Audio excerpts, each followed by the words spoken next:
안녕하세요. 저는 경기도에 사는 40살 여자입니다. 저는 꼭 롤러코스터를 타는 것처럼 극과 극의 집안 형편을 가져봤었어요. 아주 잘 살 때도 있었고 아주 못 살 때도 있었죠. 저희 아빠는 식품 사업을 하셨어요. 요리사 출신이신데 식품 관련으로 사업을 시작하셨고 젊은 나이에 일찌감치 성공도 하셨죠. 그래서 저는 고등학교 때까지 부유하게 살았어요. 마당 딸린 큰 2층 주택에서 살았는데 방학이면 외국으로 여행도 가고 부족함 하나 모른 채 아주 여유롭게 자랐죠. 원래는 대학 진학 후에 유학도 갈 예정이었어요. 하지만 아빠가 무리하게 사업을 벌이시다가 문제가 생기면서 아빠의 사업은 결국 도산 위기에 처해졌습니다. 처음에는 믿기지 않았어요. 부자는 망해도 3대가 먹고 산다는 말이 있듯이 저희 집도 엄청난 부자는 아니라도 나름 풍족한 편이었기에 그래도 괜찮을 줄 알았습니다. 하지만 정말 한순간에 집안 형편은 나락으로 떨어졌어요. 마당 딸린 2층 집에서 외곽 지역의 엄청 오래된 투룸 빌라로 가야 했습니다. 현관에 들어서면 바로 옆에 싱크대가 있을 정도로 작은 거실과 더 작은 방 하나가 붙어 있는 볕도 들지 않아서 안이 꿉꿉하고 창문을 열면 옆집 담벼락이 보이는 그런 곳이었죠. 저는 어떻게 이런 데서 지내냐고 철없이 부모님께 난리를 쳤는데 나중에 알고 보니 집이니 차니 모든 재산이 다 넘어가서 그 집이라도 얻은 게 그나마 다행인 거라고 하더라고요. 부모님의 개인 소유 재산을 몽땅 처분하면서 어느 정도 빚은 정리가 됐지만 저희 가족에게 남은 건 작은 그 집 하나뿐이었습니다. 하루아침에 형편이 그렇게 되자 저도 마음을 못 잡고 방황을 많이 했어요. 주변 사람들도 저희 집 망한 걸 다 비웃는 것 같았고 무리하게 사업을 확장시키다 이렇게 된 아빠를 원망하게 됐어요. 하지만 제가 방황을 하니 더 힘들어 우시는 부모님을 보고 저도 뒤늦게 정신을 차렸습니다. 생각을 달리 먹었어요. 여태까지 부모님 덕에 어려움 한 번 없이 편안하게 잘 살았는데 집이 이렇게 됐다고 이제 와서 부모님을 원망만 하는 건 할 짓이 아니라고 생각했습니다. 저는 정신 차리고 다시 공부를 해서 대학 진학을 했고 아르바이트도 열심히 했어요. 엄마는 복지센터에서 일하시다가 나중에 요양보호사 자격증을 따셨고 아빠는 원래의 적성을 살려 한 식당에서 주방장 일을 하셨어요. 과거 남부러울 것 없이 떵떵거리며 살다가 이제는 돈 한 푼이 아쉬워서 아등바등 거리는 게 가끔 슬프기도 했지만 나이가 점점 들면서는 그런 큰 위기 속에서도 꿋꿋이 잘 버텨준 엄마 아빠에게 감사드린다는 생각뿐이었어요. 그렇게 저희 세 가족 가난하지만 행복하게 잘 살았어요. 저는 대학 졸업 후 취업을 했고 그 회사에서 지금의 남편을 만났습니다. 남편은 저와 입사 동기였는데 서로 많이 도와주고 알려주면서 가까워지게 되었어요. 처음에는 가까운 동료 겸 친구 사이로 그렇게 지냈었어요. 그러다가 대리직급을 달 무렵 사귀게 되었고 그 후 5년의 연애 끝에 결혼하게 되었습니다. 남편은 좀 우유부단하긴 했지만 착하고 늘 제 이야기를 잘 들어주는 남자예요. 저는 자기 주장도 강하고 고집도 좀 있는 편이라 고집 센 남자보다는 지금 남편같이 순둥한 남자 스타일이 잘 맞더군요. 그래서 결혼 후 부부 사이에도 큰 문제가 없었습니다. 하지만 가끔 만나는 시댁은 영 아니었어요. 어머님이나 아버님은 말을 좀 막 하시는 편이고 남편 여동생인 신우도 엄청 얄미운 스타일입니다. 어떻게 이런 집에서 순한 남편이 나왔나 별종이구나 싶을 정도로요. 그런데 남편이 순하다고 며느리인 저까지 맹탕으로 보셨는지 결혼 초반에는 어머님이나 신우가 제 길을 잡으려고 많이 하더라고요. 결혼 후 저희 집으로 집들이를 와서 제가 음식을 준비했었어요. 새벽에 일어나서 남편과 열심히 준비한 건데 어머님과 신우는 짜네, 싱겁네 계속 입을 대더라고요.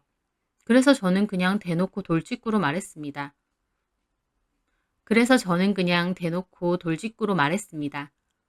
어머님, 그리고 아가씨, 입에 안 맞으실 순 있는데 제가 새벽부터 준비한 음식들이에요. 그렇게 얘기하시면 저 상처받아요. 제 말에 어머님과 신우는 서로 어이없다는 얼굴로 보더군요. 그러면서 신우하는 소리가 아니, 뭐 이런 말도 못해요? 그러면 무조건 맛있다고 해야 되는 거예요? 그건 아니지만 그래도 사람 성의를 봐서 면전에서 맛이 없네, 있네 하는 건 좀 삼가해줘야 되는 거 아닐까요?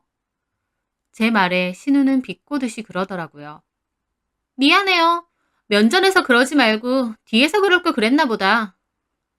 저는 속으로 이것 봐라 싶었어요. 어머님과 신우는 그 길로 입맛 떨어졌다고 수저를 내려놓으시더라고요. 하지만 저도 여기서 밀리면 끝이다라는 생각으로 그 수저 바로 치워버렸습니다. 못 드시겠나 보다. 어쩔 수 없네요. 그럼 치울게요. 그때 황당한 신우와 시모의 얼굴. 하지만 저도 호락호락 당할 순 없었죠. 나중에 배가 고프네 어쩌네 했지만 제가 웃으며 입맛이 입에 안 맞으시니 어쩔 수 있냐며 집에 가서 다시 드셔야겠다고 했습니다. 그 일뿐만 아니라 그 후에 어머님 생신이라 제가 화장품을 사들고 갔거든요. 그랬더니 또 그 신우가 입을 대는 거예요. 언니, 내가 백화점에서 일해서 아는데 이거 별로 좋은 거 아니에요. 왜 이런 걸 사왔지? 신우가 그러니까 옆에서 어머님도 거들더군요. 그래, 얘, 나 아무거나 바르면 얼굴 뒤집어져. 그러길래 제가 그랬습니다. 주변에서 추천받고 사온 건데 그럼 어쩔 수 없네요. 제가 쓸게요. 저는 그렇게 선물을 싹 챙겼습니다. 신우가 그럼 엄마 선물도 없냐길래 제가 웃으며 그랬죠. 드렸는데 싫어하시는 걸 어떡해요? 이걸 버려요? 저라도 써야죠. 어머님 화장품은 아가씨가 사주세요. 그런 일이 몇 번 있다 보니 시어머니와 신우는 함부로 저를 건들진 않았습니다. 만만하고 그저 허허실실대는 오빠랑은 다르다는 생각이 들었겠죠. 하지만 그랬기 때문에 사이가 썩 좋지도 않았어요. 제가 그냥 꾹 참고 좋은 게 좋은 거다 참았으면 가정의 평화는 찾아왔겠지만 저는 그러고 싶지 않더라고요. 어머님은 저에게 갑자기 혼자 삐치시기도 하고 신우도 여전히 저만 보면 팅팅거렸습니다. 서로 불편하다 보니 왕래도 많이 없었고요. 저야 얄미운 시모와 신우가 있는 시댁, 자주 안 가도 그만이니 그냥 이런 상태로 지냈었습니다. 그런데 그때쯤 엄마가 친정에 오라고 해서 갔는데 아빠가 뜻밖의 소리를 하시는 거예요. 아빠가 여태까지 일을 하시던 식당 사장님이 집에 일이 있어서 급하게 가게를 처분해야 하는데 아빠더러 싼 값에 인수하라고 했다면서요. 아빠는 본인이 주방장으로 있던 곳이다 보니 자신 있어 하셨어요. 저도 잘 됐다고 생각했고요. 아빠는 의지에 활활 불타오르셨어요. 아빠가 인수 후 그 식당을 맡게 되면서 전체적인 리뉴얼을 하셨답니다. 인테리어도 부분적으로 좀 바꾸고 신메뉴 개발도 하셨어요. 저희 아빠라서가 아니라 워낙에 사업적으로 수완이 있으신 분이어서 물 만난 고기처럼 정말 신나게 하시더라고요. 그 전에도 몇 번 이전 사장님께 이런 부분을 보완하면 장사가 더 잘 될 거라고 건의를 했다는데 이전 사장님이 자기는 나이도 많고 굳이 원래 가게에서 바꾸는 모험을 하고 싶지 않다고 하셨더라고요. 그래서 아빠 눈에는 좀 안타까웠는데 이제 아빠 가게가 됐으니 완전 아빠 세상이었죠. 그렇게 재오픈을 하게 되었고 아빠의 식당은 원래의 단골에 새로운 고객까지 대폭적으로 늘었습니다. 아빠가 워낙 요즘 트렌드에도 관심이 많고 음식에도 적용을 잘 하시는 분이다 보니 젊은 사람도 많이 오고 SNS나 블로그를 통해서도 홍보가 많이 돼서 멀리서도 많이 찾아오시더라고요. 그렇게 아빠의 식당은 승승장구하게 되면서 엄마도 하시던 일을 그만두고 아빠의 일을 돕게 되었어요. 하루 수입도 엄청났습니다.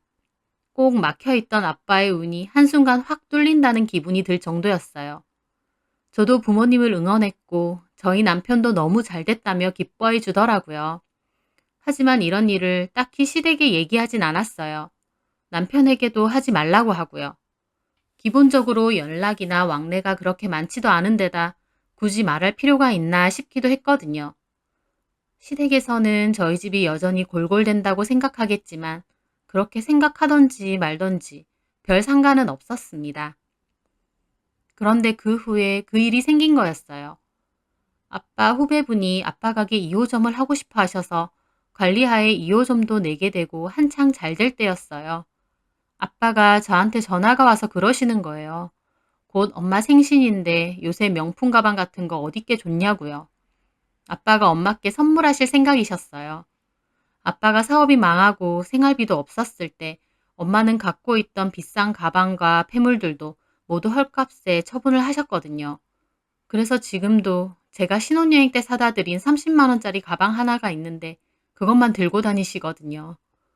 아빠가 자기는 가방 이런 거 잘 모르니까 돈은 걱정하지 말고 아주 비싸고 좋은 걸로 저보고 골라보라고 하셨어요. 엄마 거 사면서 제 것도 같이 사라면서요. 저는 오랜만에 호탕하게 말하시는 아빠의 말에 너무 기분이 좋더라고요. 사업 망하고 가족들에게 미안하시다며 늘 기죽어 사셨거든요. 그래서 제가 아빠에게 아주 좋은 걸로 사드리고 내 것도 살 거라고 미리 감사하다고 했습니다. 그리고 그 주에 시댁 제사가 있어서 시댁에 가게 됐어요. 가보니 신우도 있더라고요.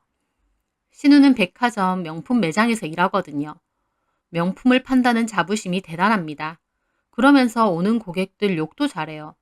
막 돈 모아서 고작 지갑 같은 거 사러 오는 사람들 진짜 웃긴다면서 깔보는 소리도 잘했어요. 저는 그런 소리를 할 때마다 가방이든 지갑이든 필요해서 사는데 무슨 저런 소리를 하나 속으로 어이가 없었습니다. 하여튼 그래도 명품 판매 매장에서 일을 하는 거니 가방에 대해 잘 알 것 같아 전을 붙이다가 문득 할 말도 없고 해서 그냥 물어봤습니다. 아가씨, 아가씨 매장에서 요즘 제일 잘 나가는 가방이 뭐예요? 제 말에 신우는 뚱한 얼굴로 저를 보더라고요. 왜요? 왜긴요. 필요해서요. 그 말에 신우는 픽 하고 웃더군요. 누가요? 언니가요? 저는 좋게 물어봤는데 이게 또 왜 10인가 싶어서 확 기분이 상하더라고요. 괜히 말 붙였나 싶기도 하고요. 그런데 신우는 전을 뒤집으면서 덧붙이더군요. 언니, 언니랑 오빠 월급 뻔한데 그걸로 우리 매장 가방을 어떻게 사요? 요즘 명품 가방 얼만지는 알아요? 뭐 한 100만 원만 있으면 살 수 있는 줄 아나? 아주 노골적으로 저를 개무시하더군요. 저는 꾹 참으며 말했습니다. 살만하니까 사겠죠. 어휴, 진짜 우리나라 사람들 문제야. 쥐뿔도 없는 주제에 명품은 들고 싶어가지고. 우리 매장에도 언니 같은 사람 많아요. 월급 200 받으면서 500짜리 명품 빚내서 사는 사람들. 저는 어이가 없더라고요.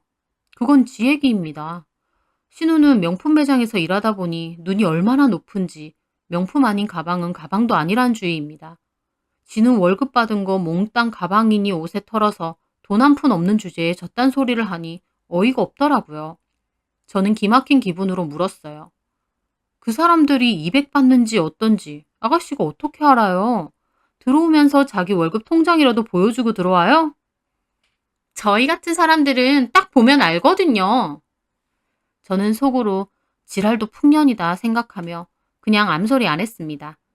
그랬더니 이 기집애가 또 묻더군요. 근데 가방 어떤 게 잘 나가는지 왜 물어보냐고요? 아빠가 엄마 가방 선물하신다 해서요. 비싼 걸로. 제 말에 신우가 갑자기 크게 웃는 거예요. 저는 이게 미쳤나 싶었습니다. 언니, 언니네 아버지 식당 주방에서 일한다면서요. 거기서 벌면 얼마나 번다고 우리 매장 가방을 선물하신다고요? 언니네 아버지 세상 물정 너무 모르신다. 한 2, 30이면 사는 줄 아나 봐. 인연이 이제 우리 부모님까지 무시하며 들먹이는 겁니다. 저는 굽고 있던 전을 얼굴에 집어 던지고 싶더라고요. 말 다 했어요? 언니가 언니네 아빠한테 그런 거 제대로 얘기해 주세요. 아, 진짜 순진하시네. 그냥 근처 시장 가서 튼튼한 걸로 하나 사주세요. 요새 그런 것도 질 좋더만. 저는 그 순간 들고 있던 뒤집개를 바닥으로 던지며 일어났습니다. 너 말 다 했냐? 제가 잔뜩 화가 나 있자 남편과 어머님이 불이 나게 달려오더군요. 왜 이래 자기야? 네 동생 말하는 꼬라지 봐. 그 말에 어머님도 역정을 내셨어요. 네 동생? 말하는 꼬라지? 너야말로 말하는 꼬라지가 왜 그 모양이니? 어머님, 지금 아가씨가 저한테 뭐라고 했는 줄 아세요? 저희 아빠가 저희 엄마 생신 선물로 명품 가방 하려고 하셔서 제가 어떤 게 좋은지 아가씨한테 물어봤어요. 그랬더니 시장에서 가방이나 사래요. 그 말에 남편도 화가 나서 뭐라고 하더군요.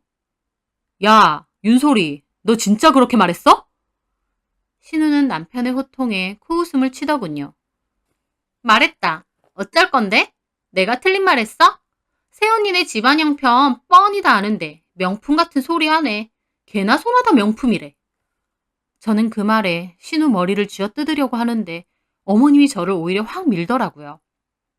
얘가 틀린 말 했니? 별것도 아닌 말에 왜 난리야? 어머님, 이게 진짜 별것도 아닌 말이에요? 그래. 사돈이 세상 물정을 모르니 얘가 얘기해 준 거 아니야. 사돈벌이에 그 비싼 가방을 어떻게 사니? 모르니까 알려주는 거 아니야. 그거 가지고 신우한테 달려들어? 네가 제정신이야? 저는 그 말에 소리를 질렀습니다. 어머님, 자식 교육 이렇게 시키시면 안 되죠. 대놓고 사돈어른 욕하고 무시하는 소리를 잘도 해야 되는데 딸한테 뭐라고 해야지 왜 저한테 이러시는 거예요? 내 딸이 뭘 잘못했는데 내가 뭐라고 해? 나는 네가 시대걸음 무서운 줄 모르고 이러는 게 더 기막힌다. 제가 진짜 돌아버릴 것 같은 기분이었는데 저희 남편도 화가 단단히 났는지 제 가방을 들고 오더라고요. 그러면서 엄마, 그리고 윤솔이 너 그러는 거 아니야. 이 사람한테 제대로 사과 안 하면 저 앞으로 여기 안 옵니다. 순둥한 남편 입에서 낸 가장 큰 소리였어요. 남편도 흥분했는지 손발을 부들부들 떨더라고요. 어머님과 신우는 그 말에 코웃음 치고요. 언제는 잘도 왔니? 마누라 치마폭에 쌓여가지고.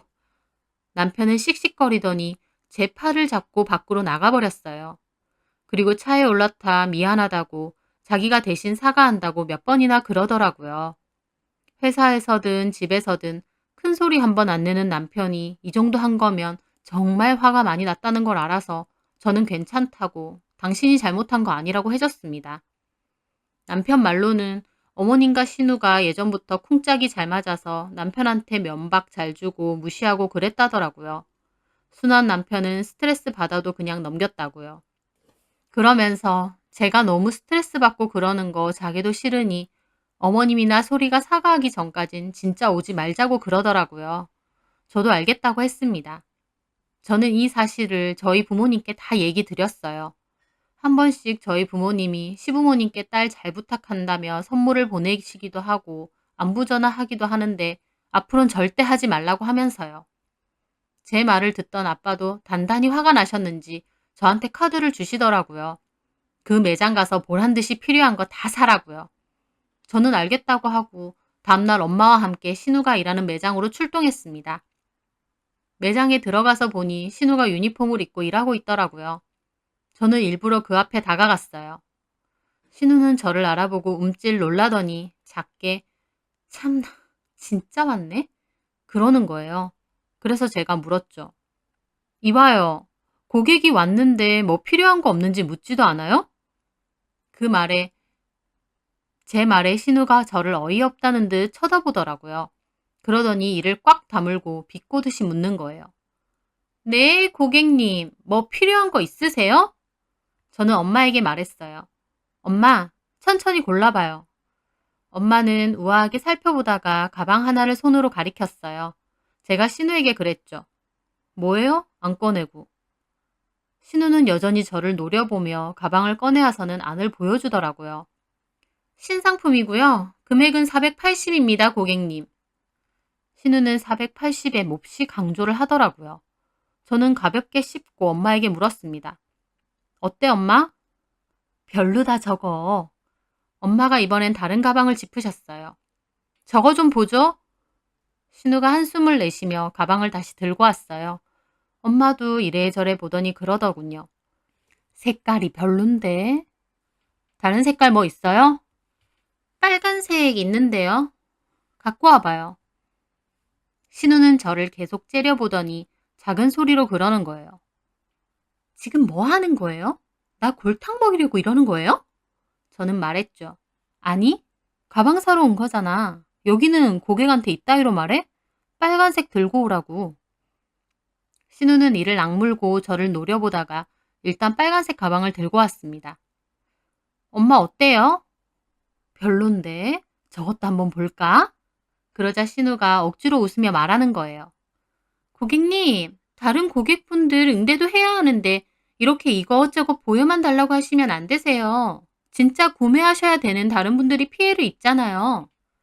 그 말에 저희 엄마도 화가 났는지 신우를 보며 말했어요. 가방을 꼼꼼히 봐야 사죠. 한두 푼도 아닌데 아무거나 막 사요? 그리고 이 매장은 고객한테 이런 식으로 얘기를 하나? 엄마가 조근조근 단호하게 말하자 신우도 더 이상 아무 말 안 하고 가방을 들고 오더라고요. 엄마는 끈을 껴봐라, 안에 열어봐라, 다른 색도 들고 와봐라 등등 이것저것 신우에게 시키더니 저에게 말하셨어요. 이걸로 하자. 엄마의 말에 신우는 비웃으며 말하더군요. 네, 고객님, 550만 원입니다. 그래요. 그리고 저도 말했죠. 저 위에 핸드백도 보여줘봐요. 신우가 갖고 오자 저는 가방을 살펴보고 말했습니다. 이것도 같이요. 그제서야 신우 눈이 동그래지더라고요. 그러더니 저한테 작게 그러는 거예요. 미쳤어요? 이거 2개 하면 900만 원 넘어요. 저는 말했습니다. 어쩌라고? 계산이나 해. 그렇게 말하며 저는 카드를 내밀었어요. 신우가 카드를 받으려고 하는 순간 잽싸게 카드를 거두며 말했죠. 잠깐, 기분 나빠서 안 되겠다. 여기 점장 불러와요. 네? 점장 불러오라고. 말귀 못 알아들어요? 점장님은 왜요? 부르라면 불러. 아니면 내가 직접 찾을까? 제 말에 옆에 있던 다른 직원이 눈치를 보더니 저보고 잠시만 기다리시라고 하면서 점장을 불러왔습니다. 신우는 그 와중에 저를 죽일 듯이 노려보며 그러는 거예요. 점장은 왜요? 무슨 소리 하려고? 너 하는 게 싸가지가 없어서 한 소리 좀 해야겠다. 진짜 이럴 거예요? 그 사이에 점장이 저에게 오면서 물어보더라고요. 무슨 일이세요, 고객님? 저는 점장에게 말했죠. 여기 점장이세요? 네, 고객님. 직원 교육 안 시키세요? 네? 이 직원이요. 가방 좀 보자는데 한숨 푹푹 쉬고 계속 말대답이네요. 그러면서 한다는 소리가 진짜 사야 되는 사람한테 보여줘야 되는데 왜 자꾸 이것저것 보자고 하고 물어보냐고 하네요. 우리는 안 살 것처럼 보이나 봐요. 제 말에 신우가 입이 떡 벌어지더군요. 점장은 신우를 싸늘하게 쳐다보며 낮은 목소리로 말하는 거예요. 윤소리 씨, 진짜 그렇게 말했어요? 아니, 그게 아니라. 뭐가 그게 아니에요. 그럼 내가 거짓말해요? 가방 2-3개 보자는데 꺼낼 때마다 입을 대네요. 눈치 보여서 뭘 사겠어요? 정말 죄송합니다.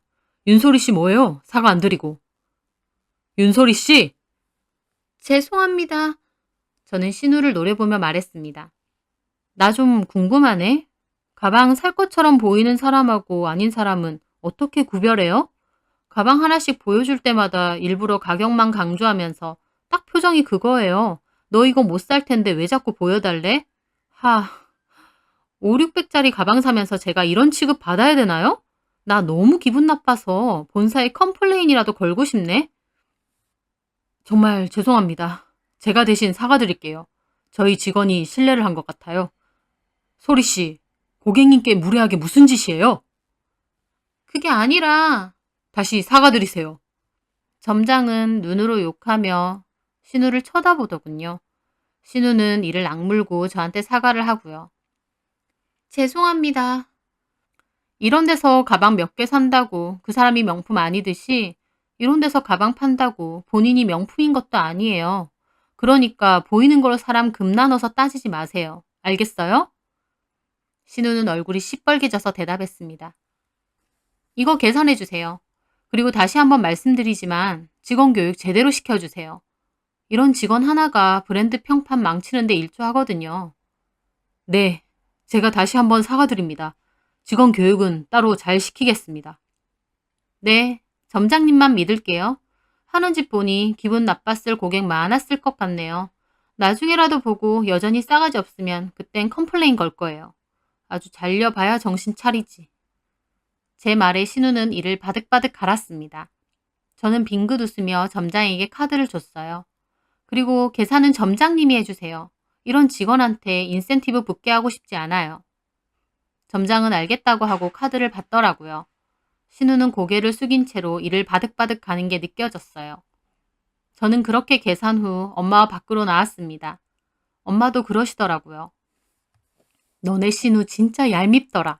나도 웬만하면 너한테 적당히 하자고 하려고 했는데 말하는 거 보니 너 진짜 스트레스 많았겠어. 그치, 엄마?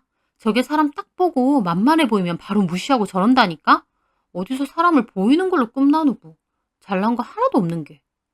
그래도 이렇게 했으니 이제 그만하고 속 풀어. 맛있는 거나 먹으러 가자. 알겠어, 엄마. 근데 이거 너무 무리한 거 아니겠지? 맘에는 드는데 너무 비싸잖아. 어휴, 아니야. 아빠가 아침에도 우리 사고 싶은 거 다 사라고 했어. 요새 아빠 돈 얼마나 잘 번다고. 진짜 잘 됐다. 저는 그렇게 엄마와 기분 좋게 밥을 먹으러 갔어요. 저녁에 신우에게 전화가 오더라고요. 전화를 받자마자 신우가 난리를 치는 겁니다. 언니 미쳤어요? 남 일하는 직장에 와서 그 난리를 쳐요? 언니 때문에 내가 점장한테 오늘 얼마나 대차게 까인 줄 알아요? 교육 잘 시켰네 싶어 속이 더 시원하더라고요. 저는 웃으며 말했습니다. 네가 응대 잘했으면 내가 왜 그랬겠니? 너 사람 보이는 걸로 그렇게 하지 마. 점장님한테 혼났다면서 아직도 정신 못 차렸니?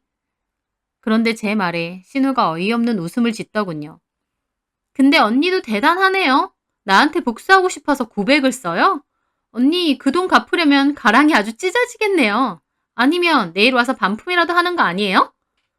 그 말에 저도 코웃음을 쳤습니다. 아니? 우리 아빠가 사줬는데? 우리 아빠 지금 하는 가게 대박 나서 돈을 갈키로 끌어모아. 너네 집에는 말하고 싶지 않아서 안 했지만. 종종 너네 매장 가서 가방 사줄게. 너한테는 가랑이 찢어지게 모아야 되는 돈이지만 이제 나한테는 아니거든? 너 내가 갈 때마다 응대 똑바로 해라. 안 그러면 진짜 본사에 찔러서 너 잘려버리게 할 테니까. 제 말에 신우가 얼빠진 목소리로 말하더라고요. 언니네 아빠가 대박 났다고요? 식당 주방에서 일한다면서요. 야, 그 가게 우리 아빠가 인수받아서 새로 시작한 지 벌써 1년 넘었어. 지금 3호점 계약 중이고. 너 가랑이 찢어지게 벌면서 맨날 첫날 가방만 사대지? 가방만 명품으로 사대면 뭐하냐? 네 속은 거지 깽깽인데. 앞으로도 가랑이 찢어지게 명품 사면서 부자 흉내나 열심히 내라. 저는 그렇게 말하고 전화를 끊었습니다. 얼마나 속이 다 시원하던지요. 그래도 신우라고 여태까지 심하게는 안 하고 참고 참았는데 이참에 하고 싶은 말 다 하니 속이 뻥 뚫렸습니다. 물론 신우에게 말한 것처럼 툭하면 그 비싼 가방을 살 만한 여력까진 없어요. 그렇게 하고 싶지도 않고요. 명품 가방이 뭐라고 그렇게 하나요? 그때 산 가방은 엄마나 저나 지금도 아주 마르고 닳도록 잘 들고 다닌답니다. 더불어 시어머니와 신우가 남편에게도 전화해서 난리쳤는데 남편도 적당히 하라고 화내고 전화 끊었대요. 저희 남편이 순한 성격이긴 해도 아닌 건 절대 아니거든요. 저는 어머님이나 신우가 저에게 사과를 하기 전까진 절대 받아줄 생각이 없습니다. 앞으로 시댁 갈 생각도 없고요. 자기들 마음대로 무시해도 되는 사람과 아닌 사람 금놔두던 어머님과 신우. 제발 정신 차리고 인생 똑바로 살았으면 하네요. 제 사연 들어주셔서 감사합니다.